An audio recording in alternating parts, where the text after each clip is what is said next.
Pride में आप सभी का स्वागत है। फ्रेंड्स, यहाँ पे यूजीसी नेट का जो फर्स्ट पेपर है, जिसमें पहला यूनिट आपका टीचिंग एप्टीट्यूड से रिलेटेड यूनिट है, उसके क्वेश्चन को हम सॉल्व कर रहे हैं। तो यहाँ पे देखिए क्वेश्चन है जैसे the field of study of the theory and practice of self determined learning that focus on the importance of knowledge how to learn in known age. अधिगम कैसे किया जाए कि महत्ता पर ध्यान केंद्रित करने वाले स्वनिर्धारित अधिगम के व्यवहार और सिद्धांत के अध्ययन क्षेत्र को क्या कहते हैं। एपिस्टोमोलॉजी ज्ञान मीमांसा, एंड्रोगॉगी प्रौढ़ शिक्षा प्रणाली, पेडागॉगी, ह्यूटोगॉगी। तो यहाँ पे देखिए ये कौन सा है, आत्म अधिगम, ह्यूटोगॉगी। यानी लर्निंग कैसे किया जाए कि महत्ता पर, लर्निंग कैसे किया जाए उसकी महत्ता पर ध्यान केंद्रित करने वाले स्वनिर्धारित अधिगम के व्यवहार और सिद्धांत के अध्ययन क्षेत्र को आत्म अधिगम कहते हैं। आत्म अधिगम के तहत अधिगमकर्ता स्वयं ही सभी व्यवहारों और सिद्धांतों को क्रियान्वित करता है।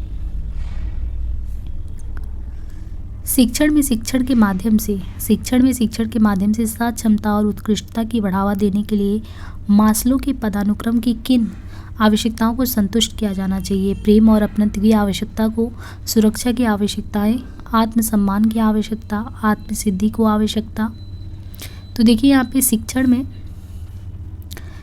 शिक्षण के माध्यम से सात क्षमता और उत्कृष्टता को बढ़ावा देने के लिए मास्लो की आत्मसिद्धि की आवश्यकता को संतुष्ट किया जाना चाहिए। मास्लो का पदानुक्रम क्या है, आत्मसिद्धि की आवश्यकता, आत्मसम्मान की आवश्यकता, सामाजिक आवश्यकता, सुरक्षा आवश्यकता, दैहिक। तो दैहिक, सुरक्षा, सामाजिक, आत्मसम्मान और आत्मसिद्धि। निम्नलिखित में से कौन सी शिक्षण पद्धति अप्रत्यक्ष अधिगम को बढ़ावा देगी। विच of the following method of teaching will encourage indirect learning. Lecturing with example, उदाहरण के साथ व्याख्यान देना, टीम टीचिंग, टीम शिक्षण, demonstration on a subject, collaborative project. तो ये होगा कोलैबोरेटिव प्रोजेक्ट यानी प्रतिभाग आधारित परियोजनाएं। प्रतिभाग आधारित परियोजनाएं अप्रत्यक्ष अधिगम को बढ़ावा देती है। प्रतिभाग आधारित शिक्षण को सहयोगात्मक शिक्षण भी कहते हैं, जिसमें दो या दो से अधिक लोग एक साथ कुछ सीखने या सीखने का प्रयास करते हैं। व्यक्तिगत सीखने के विपरीत सहयोगी शिक्षण में लगे लोग एक दूसरे के संसाधनों और कौशल को भुनाते हैं। प्रतिभाग आधारित अध्ययन में सदस्य सक्रिय रूप से अनुभवों को साझा करके और असीमित भूमिकाओं को धारण करते हैं। अधिगमकर्ता की निम्नलिखित में से कौन सी विशेषता शिक्षण को प्रभाव उत्पादकता से अत्यंत रूप से संबंधित करती है। परिवार का आकार जिसका अधिगमकर्ता एक अंग है, अधिगमकर्ता का पूर्व अनुभव, अधिगमकर्ता के अभिभावकों का शैक्षिक प्रस्तर, अधिगमकर्ता के साथी समूह। तो शिक्षण की प्रभाव उत्पादकता अधिगमकर्ता के पूर्व अनुभव से अत्यंत रूप से संबंधित है, क्योंकि यदि अधिगमकर्ता को चयनित पाठ्य विषय वस्तु के बारे में कुछ पूर्व जानकारी हो तो वह उक्त पाठ्य विषय को जल्दी या आसानी पूर्वक वो सीख जाएगा। Learning the treasure with in UNESCO report 1996 में निम्नलिखित में से कौन सा अधिगम स्तंभों का उल्लेख है। ज्ञान के लिए सीखना, होने के लिए सीखना, अधिगम के लिए सीखना, समझ के लिए सीखना, साथ साथ रहने के लिए सीखना। तो देखें यहाँ पे यूनेस्को जो है, संयुक्त राष्ट्र शैक्षिक वैज्ञानिक एवं सांस्कृतिक संगठन यूनेस्को ने 1993 में फ्रांस के डीलर्स की अध्यक्षता में 21वीं शताब्दी के लिए शिक्षा पर अंतर्राष्ट्रीय आयोग की नियुक्ति की। इस आयोग में अध्यक्ष के अलावा विभिन्न देशों के 14 सदस्य थे, जिनमें भारत की तरफ से डॉक्टर कर्ण सिंह थे। इस आयोग का प्रतिवेदन लर्निंग द ट्रेजर विदिन के नाम से 1996 में प्रकाशित हुआ। आयोग की दृष्टि से 21वीं शताब्दी की शिक्षा के 4 आधार होंगे। उसमें होगा ज्ञान के लिए सीखना, होने के लिए सीखना, अधिगम के लिए सीखना, साथ साथ रहने के लिए सीखना। लड़कों की अपेक्षा लड़कियां अधिक मेहनती हैं। दूसरा, लड़कों की अपेक्षा लड़कियां अधिक भावुक होती हैं। दोनों ही कथनों में से हमें देखना है। और निष्कर्ष क्या है, लड़कियों की अपेक्षा लड़के बेहतर प्रबंधक होते हैं। परीक्षा में लड़कों की अपेक्षा लड़कियां बेहतर अंक प्राप्त करती हैं। तो यहाँ पे देखिए केवल निष्कर्ष सेकंड अनुसरण करता है, क्योंकि कथन 1 में कहा गया कि लड़कों की अपेक्षा लड़कियां जो है वो अधिक मेहनत करती हैं। हार्वर्ड पाठ योजना में पदों की संख्या कितनी है, 3, 7, 5, 10। तो ये है 5। पाठ योजना के सोपान के जनक हार्वर्ड ने पाठ योजना के कुछ सोपान बताए, जिन्हें हार्वर्ड की पंचपद प्रणाली के नाम से जाना जाता है। ये निम्नवत है: प्रस्तावना, प्रस्तुतिकरण, स्पष्टीकरण, सामान्यीकरण, अनुप्रयोग। जिस समूह में स्वतंत्र चर उपस्थित रहता है उसे क्या कहते हैं, desired group, control group, experimental group और एक्सट्रांसियस ग्रुप, बाहरी समूह। तो ये होगा एक्सपेरिमेंटल ग्रुप, प्रयोगात्मक समूह। देखिए प्रयोगात्मक समूह में स्वतंत्र चर उपस्थित रहता है या समूह कक्षा में नई शिक्षा विधि का एक तरीका है जो प्रयोगात्मक अध्ययन के तहत आते हैं। जिस समूह में नई विधियां प्रयोग में लाई जाती हैं या कोई परिवर्तन किया जाता है उसे क्या कहते हैं? प्रयोगात्मक समूह। शिक्षक का ज्ञान जिसका उसके शिक्षण पर प्रभाव पड़ता है उसका संबंध है अफेक्टिव डोमेन से, कॉग्निटिव डोमेन से, कनेक्टिव डोमेन से और साइकोमोटर डोमेन मनोगत्यात्मक प्रक्षेत्र से। तो वो कौन सा सही होगा? कॉग्निटिव डोमेन से। संज्ञान शब्द का अर्थ है जानना या समझना। संज्ञानात्मक प्रक्षेत्र बौद्धिक क्षमता के विकास से जुड़ा है। इस प्रक्षेत्र को 6 स्तरों में बांटा गया है: ज्ञान, बोध, उपयोग, विश्लेषण और संश्लेषण। ये मूल रूप से पद्धति सार्वभौमिकता, तथ्यों तथा सामान्यीकरण सिद्धांतों तथा संरचनाओं को याद रखने से जुड़ा है। बोध जो है ज्ञान को समझने, उसके सभी पहलुओं से परिचित होने एवं उसके गुण दोषों के संबंध में ज्ञान अर्जित करने से है। और उपयोग या प्रयोग ये वास्तविक परिस्थितियों में प्रत्ययों, तथ्यों एवं सामान्यीकरण का प्रयोग करने से है। विश्लेषण प्राप्त सूचना को इस प्रकार से विभाजित करना ताकि उसमें अर्थ को उचित ढंग से समझाया जा सके। और संश्लेषण इसमें तथ्यों को नए संरचना में संगठित किया जाना, विशेष संप्रेषण की उत्पत्ति, योजना का निर्माण, अमूर्त संबंधों के विन्यास द्वारा व्युत्पत्ति आदि। और मूल्यांकन या विशेष प्रयोजनों में प्रयुक्त तरीके और सामग्री के मूल्यांकन के बारे में किया गया निर्णय होता है। पीटर परीक्षा में फेल हो जाता है और अपनी विफलता का श्रेय दोषपूर्ण प्रश्न पत्र को तैयार करने में देता है।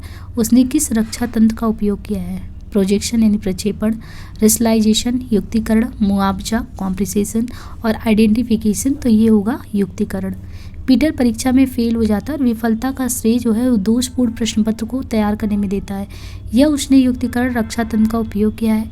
युक्तिकरण एक अस्वीकृत रक्षा तंत्र है जो किसी व्यक्ति को संवेगात्मक संघर्षों या आंतरिक या बाहरी तनाव से निपटने के लिए गलत स्पष्टीकरण देने या गलत व्याख्या करने से आश्वस्त होता है।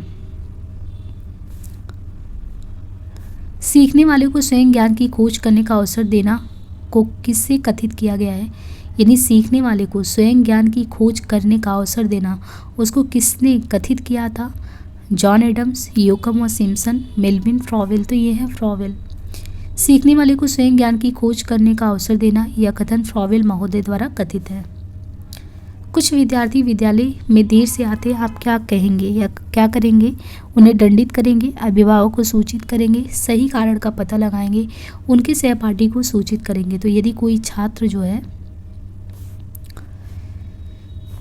छात्र विद्यालय में देरी से आता है तो शिक्षक को उसके पीछे का कारण जानने का प्रयास करना चाहिए क्योंकि उसके पीछे कई संभावित कारण हो सकते हैं। छात्र गृह कार्य करके नहीं लाते, आप उनके साथ कैसा व्यवहार करेंगे? कठोरता का व्यवहार, डील स्ट्रिक्टली विद देम, या गृह कार्य ना करने के कारणों का पता लगाएंगे, सहानुभूति का व्यवहार करेंगे या गृह कार्य के लिए दंडित करेंगे। तो देखिए जो छात्र है वो गृह कार्य करके नहीं लाता है तो आप उनके गृह कार्य ना करने के कारणों का पता लगाएंगे। छात्र कक्षा में पढ़ना नहीं चाहते, उनके साथ कैसा व्यवहार करेंगे? कक्षा से निकाल देंगे, ट्यूशन पढ़ने को कहेंगे, रुचि को देखकर पढ़ाएंगे, अन्य कार्य करने को कहेंगे। तो जो छात्र है कक्षा में पढ़ना नहीं चाहते तो उनके साथ आप उनकी रुचि को देखकर पढ़ाएंगे।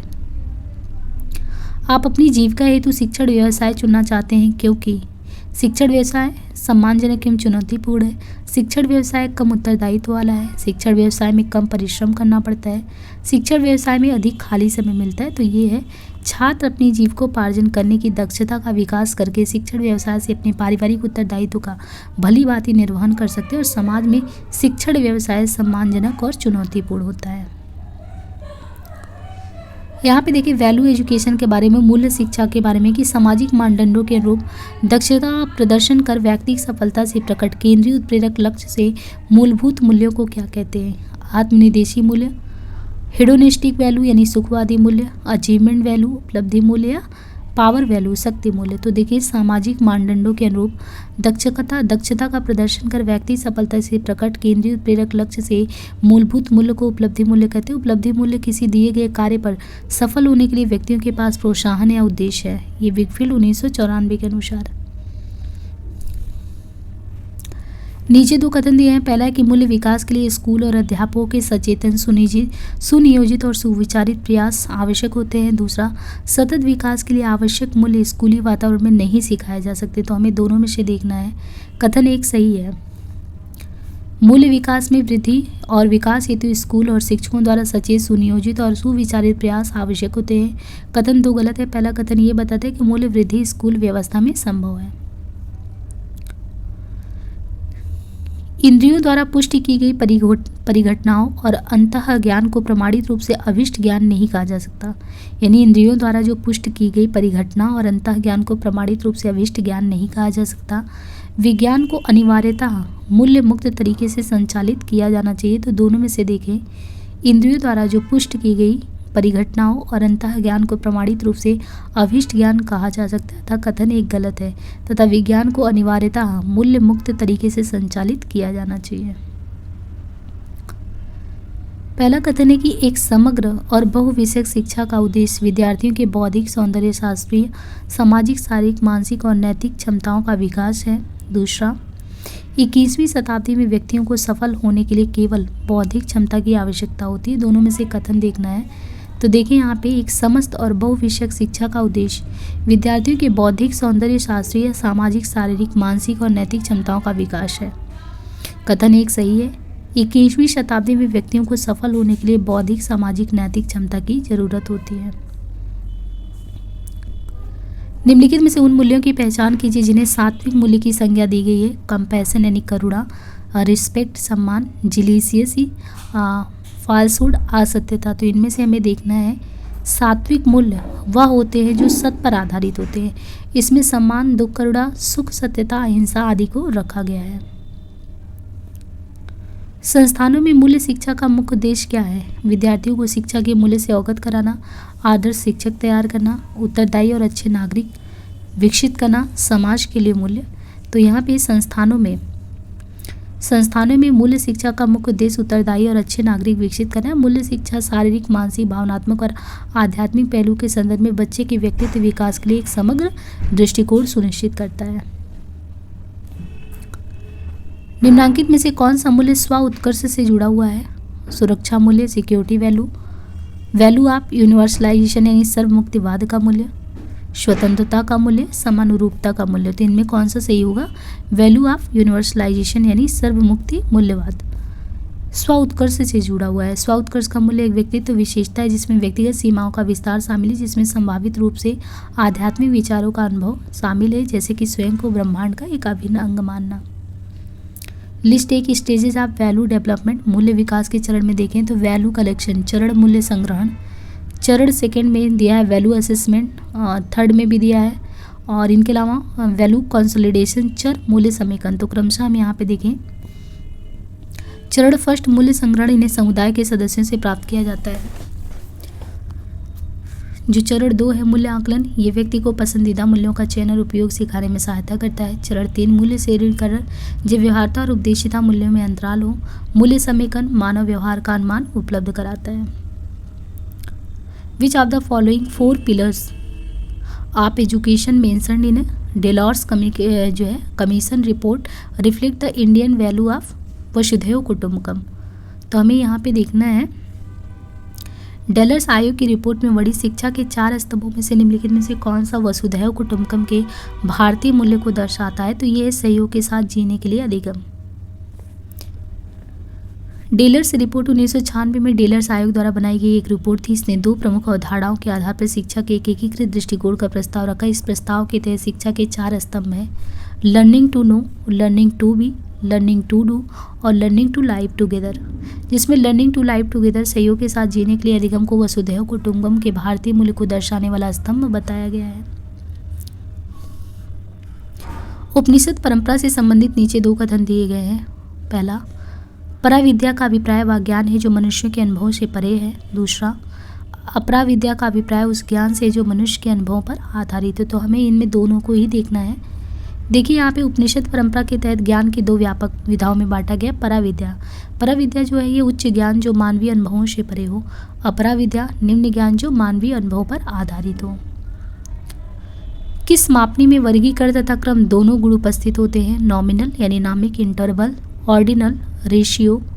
तो मापनी तथा उनके गुण निम्नवत हैं। देखिए, नामिक मापनी का गुण वर्गीकरण है, क्रमिक मापनी का गुण वर्गीकरण और क्रम है, अंतराल मापनी का गुण वर्गीकरण, क्रम और समान इकाई है, अनुपात मापनी का गुण वर्गीकरण, क्रम, समान इकाई तथा निरपेक्ष शून्य है। यहाँ पे लिस्ट में दिया है प्लानिंग यानी योजना, ऑर्गेनाइजिंग आयोजन करना, मोटिवेशन, कंट्रोलिंग। तो यहाँ पे हमें क्रमशः देखना है कि कौन सा सही है। तो यहाँ पे देखिए, योजना यह लक्ष्य एवं उद्देश्यों को निर्धारण करता है। आयोजन करना ये स्रोतों एवं लोगों को एक साथ मिलाता है। अभिप्रेरण यानी मोटिवेशन या कार्य के प्रासंगिक क्रियाकलापों के विनियोजन को शामिल करता है। और इसमें नियंत्रण यह परिणामों के फीडबैक को शामिल करता है और निष्पत्ति की तुलना के लिए अनुवर्ती कार्यवाही को करता है। उन शिक्षण कार्यनीतियों की पहचान कीजिए जो अप्रत्यक्ष अनुदेश में अपनाई जाती है। पहला है प्रत्यक्ष और परोक्ष दृष्टांतों पर बल देना, दूसरा है उद्दीपन सामग्री प्रस्तुत करना, तीसरा है पूछताछ आधारित प्रश्नोत्तर सत्र, प्रस्तुतिकरण प्रश्न पूछना एवं प्रतिपुष्टि प्रदान करना, और समस्या समाधान उपागम को बढ़ावा देना। तो अप्रत्यक्ष अनुदेश में अपनाई जाने वाली कार्यनीतियाँ कौन सी हैं? तो है प्रत्यक्ष और परोक्ष दृष्टांतों पर बल देना, पूछताछ आधारित प्रश्नोत्तर सत्र का आयोजन करना, छात्रों के मध्य समस्या समाधान उपागम को बढ़ावा देना। जब विमर्शीय स्तर शिक्षण और अधिगम सफल होते हैं तो विद्यार्थियों में निम्नलिखित गुण उभर कर सामने आते हैं। कौन से? सूचना के धारण हेतु दृढ़ तार्किक आधार, सामान्य प्रकृति की परखी हुई व्यापक अंतर्दृष्टि, सूचनाओं में एक दृढ़ संबंधगत ढांचा, समस्याओं को विकसित करने और उन्हें स्वयं समाधान करने की अविरुद्ध क्षमता, या किसी तथ्य का संबंध जानना और उसे साधन के रूप में प्रयोग करना। तो देखें, जब विमर्शीय स्तर शिक्षण और अधिगम सफल होते हैं तो विद्यार्थियों में समान प्रकृति की परखी गई व्यापक अंतर्दृष्टि तथा समस्याओं को विकसित करने एवं उन्हें स्वयं समाधान करने की अभिवृत्ति क्षमता जैसे गुण उभर कर आते हैं। विमर्शीय स्तर शिक्षण का सर्वोच्च स्तर होता है, यानी चिंतन वाला। स्मृति स्तर तथा बोध स्तर दोनों इसके तहत सम्मिलित होते हैं। विमर्शीय स्तर के प्रमुख प्रस्तावक हंट हैं।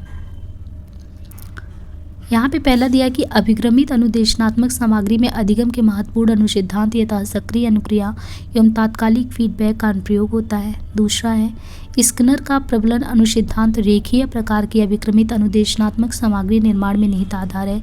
तो दोनों में से हमें सही कथन देखना है। अभिक्रमित अनुदेशात्मक सामग्री अधिगम के सिद्धांतों पर आधारित है जिसमें लघु सोपान, सक्रिय भागीदारी और प्रतिक्रिया, पुनर्बलन, स्वमूल्यांकन और तात्कालिक प्रतिपुष्टि महत्वपूर्ण योगदान देते हैं। स्किनर का पुनर्बलन सिद्धांत अभिक्रमित अनुदेशात्मक सामग्री के परिणामों से प्रभावित व्यवहारों में परिवर्तन अवबोध कराता है।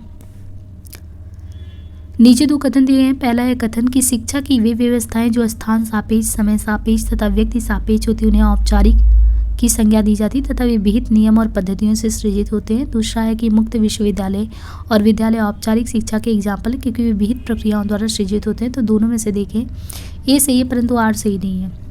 मुक्त विश्वविद्यालय और गैर औपचारिक विद्यालय शिक्षा प्रणाली के एग्जाम्पल है क्योंकि वह नम्य और औपचारिक और अनौपचारिक के मध्य के रास्ते को अपनाते हैं। यह सुनियोजित, संगठित और क्रमवार संचालित होता है बिना रूढ़िवादी नियम, विनियम और नियत बिंदु जैसे उम्र, समय, अनुसूची के।